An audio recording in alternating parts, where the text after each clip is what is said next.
ሰላም ጤና ይስጥልን የተከበራችሁ አድማጮቻችን እንዴት ናችሁ? ሰንበት እንዴት ይዟችኋል?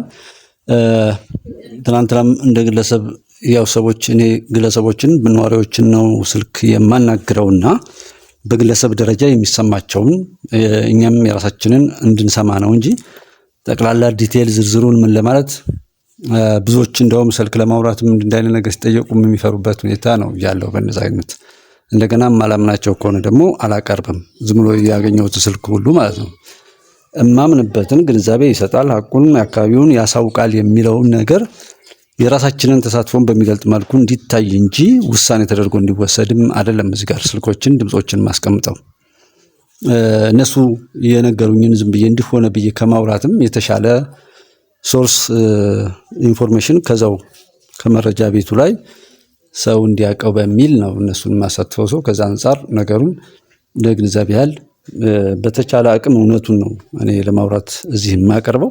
በቻልኩት አቅም ያንን ነው እውነቱን ነው መናገር የምፈልገው። ወደዛ ነው የሚባል ነገር የለም። እና አንዳንድ ኮሜንቶችንም እያየው ነው የተለያዩ አይ ቲንክ ወይ ግብጾች ወይም ሻቢያዎች ወይም የወያኔ ቡችሎች ካልሆኑ በስተቀር እዛ አካባቢ ላይ ያሉ ሰዎችም ወይም ኢትዮጵያ ውስጥ ወይም ለኢትዮጵያ መልካም የሚያስቡ ሰዎች የሰጡት ነው ብዬ እኔ አልወስደውም። እናንተ ጋር አሁን እሺ በንሰሞን ለምሳሌ ወረታ ዙሪያ ምን ሆነ? አሁን ሰላም ደህና ነው? ትናንትና ዛሬ እሑድ አይደል? ትናንትና ደውዬ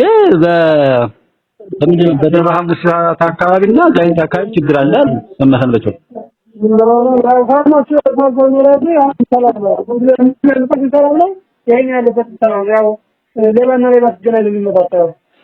እንጂ ዝም ብሎ እንደዚህ ሀገር ተቆጣጥሯል የሚባለው ውሸት ነው።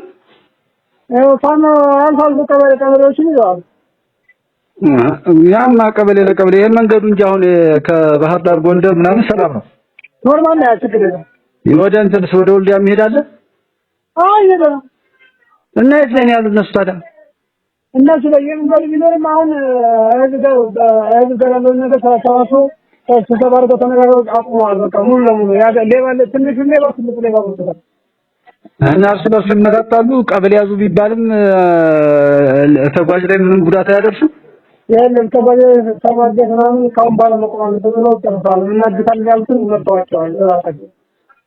ኦኬ። እና ምን እኮ እንደውም ጋይንት ላይ አንድ ሰው ትናንትና ሲነግረኝ በጣም ድንገት ዝም ብለው በተዘናጉበት ገብተው ምን ይሻውል ነው እንደተዘናጉ የገቡ ተቆሆኑ ያደረገ ያለው ፍላጎታቸው ያመነከራላ ከዛ በኋላ ወጣው ሄዷል።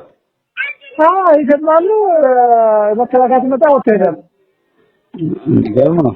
እሱ እንደውም ያለ መከላከያን ሁሉ ጎርተውት ምናምን ከጀርባ በተዘናጋበት ብሎ ሲያወራኝ ያው እንደዚህ አድራ በተኛ የሚሻው አድራና ዳኝ ደግሞ የሚሻው ትንሽ ነው። እነሱ ቢያንስ በአራት ነው እንጂ መከላከያውን እንትን አይደለም። አረ መከላከያ በታደራው ተስጥሮ ነው የሚሮጥው። በጣም ይሄን ነው ታንታን እዛው እንደዚህ ነው በቃ ጀፍት ፎሎ ሲለኝ በጣም አናደደኝና እኔ የትን ቦታ ላይ መከላከያን የሞከሩበት ቦታ ነው አላየም። እንደ ከጀርባ እንደተኮሱ አንድ ሁለት ወይም ለየብቻቸው እንደዚህ 7-8 ሆነው የሚቀመጡባት አለች ቲም ነው ጋንታ የምትባል ነገር እዛች አይነት ላይ ደፈጣ ሞከሩ ሲባል አንድ ቦታ ላይ ሰማ ነበረ። ግን ከዛ ውጭ በዚህ በረድንት ቢባል አንድ ጊዜ ነው ወሎ ላይ ኦራል እንትናል ብለው እንደዛ አካኪ ዘራፍ ያሉ። ከዛ በኋላ ምንም የሰማነው ነገር የለም። አይ በቃ ሱማዝሞ ያው እንደ ሰዎች አሁን ተበቀደማና አሁን ሲገጠሙ ተሳቆቹ አዳራታኝ የሚሻው ነበር። ያው ሐሙስ ማለት መከላከያ ሲመጣ እነሱ ወጥተው አሁን ዝም ብሎ የራሳቸውን ይዘው ያለው ኗሪው ነው የሚያጠቁ ማለት ነው። በቃ ያሱሱን ይገርም ነው። አይ ይሄ ኮኖቶ ችግር የለውም። መከላከያ ያው አይቀር አሰብም ይመጣል ባንዳም ይቀበራል። ምንም እኮ መስሏቸው ነው እንጂ መስዋዕት ያልፋል። ወያኔዎቹ አምባገነንነትን በመቃወም ሽፋን ሀገርን ወደ ባልባ አድርገው እንዳስቀሩት ሁሉ ኢህአፓዎችም የደርግን ገዳይነት የሚጠቀሙበት የራሳቸውን ሀገር የማፍረስ ስራ ለመሸፋፈን ብቻ ነው።